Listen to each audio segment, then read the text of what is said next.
All right, a few short months ago, Microsoft's Zune was a potential iPod killer, touting desired new features and a potential alternative to all things Apple. But barely a week out of the gate, the Zune is failing to attract any consumers. Now, does the Zune stand a chance, or is it already time to write it off? It's a love-hate relationship, Bill. I'm sorry. It's also The Loop.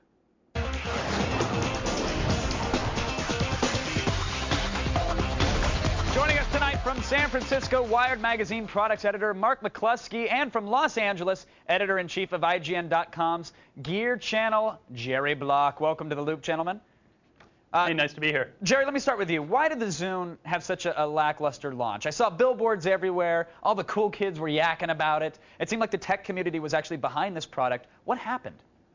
Microsoft was taking a lot when they decided to challenge the iPod. They're coming up against iPod's restrictive and Apple's restrictive DRMs that tie people to the actual iPod hardware. And they're launching against a general consumer consciousness that necessitates an iPod to be cool. It's a lot to challenge, but on the other hand, the hardware is actually pretty solid. Right. I mean, Mark, tell me, I thought the Zune was kind of cool. I mean, we opened it up. It certainly seemed cool. Microsoft spent a lot of money telling us it was cool. Is it a bad device? Yeah, it's not that it's bad hardware or a bad device. It's just that it feels a little rushed to the market. It feels a little bit half-baked that they're just trying to get it out here for the holidays instead of really thinking about sort of the best experience for consumers. Well, what can Microsoft do to save this device, or is it too late for that, Mark? You know, it's not too late. Microsoft's in this for the long term. It's kind of like, you know, the original Xbox. Everybody sort of laughed at the Xbox, and, you know, now Sony and Nintendo are trying to catch up with the 360 after a year. It's the sort of thing where they're going to hang out, they're going to add features, they're going to see what people want, and, you know, they're in this for the long term. It's not about this holiday, it's about 5 years from now for Microsoft. And you're exactly right on that point. Microsoft is launching a 3-year campaign at minimum with the Zune. There are going to be follow-up products, and the original Zune hardware is upgradable. The Wi-Fi capabilities will be expanded. Well, Jerry, let me see. There's an interesting point that was brought up, and it was like, hey, you know what? We got the Xbox, right? We know Microsoft launched that. They wanted to make things better with the Xbox 360. They went a long way.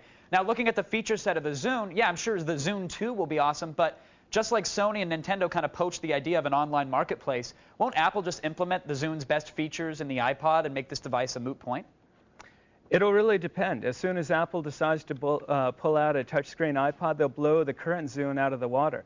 Everyone's waiting for an iPod bomb to drop, but we will see when that happens. Wi-Fi is also adaptable, but Microsoft does have some strong points. They can pull some interesting tie-ins via the Xbox 360 marketplace, and I mean, it's becoming an issue of what will they expand, really? Right. But Mark, what about the software side of things? Weren't there some issues, early reports of glitches, people having trouble with the Zune?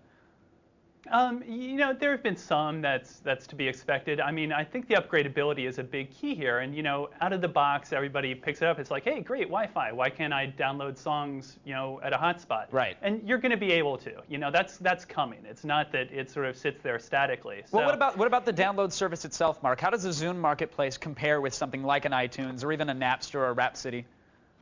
You know, it's I think, perfectly competitive, certainly with Napster and Rhapsody. And the whole thinking behind the Zune, the whole reason for the Zune is to have that sort of integrated experience between store and player that Apple kind of enjoys with the iPod and iTunes. And, you know, I think it's a pretty good store. I think it's a good user experience. And, okay. You know, this sounds like a lot of gushing remarks about this device that nobody's buying. Jerry, is it the packaging? Is it the price point? Why is nobody actually coming and joining the social?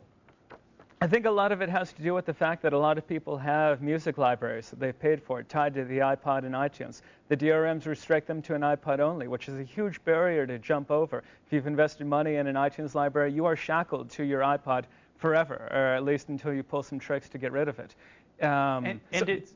Please, Mark, go ahead. Sorry, Jerry just makes a good point. It's not just to iTunes. It's the Zune doesn't play all of the stuff that Microsoft has sort of branded as plays for sure for the past couple of years. And you know, that's something that you're I think exactly right. And the fact that that Microsoft is tying themselves to their hardware with their content is exactly the same market model that Apple pioneered.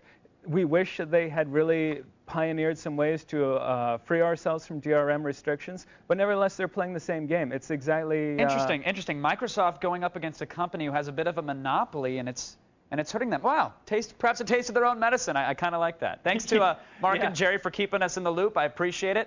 Now listen, the Zune may have some problems, but Microsoft appears to be ready to go the distance, hopefully with some times and a little bit of revisions, maybe some firmware upgrades. They may prove to be some decent competition for the iPod. But for now, be good kids, or Santa may just welcome you to the social this holiday season. Let's go over to Olivia, who's ready to attack. Thanks, Kev. Now we are bringing you today's biggest music releases. It is time again to...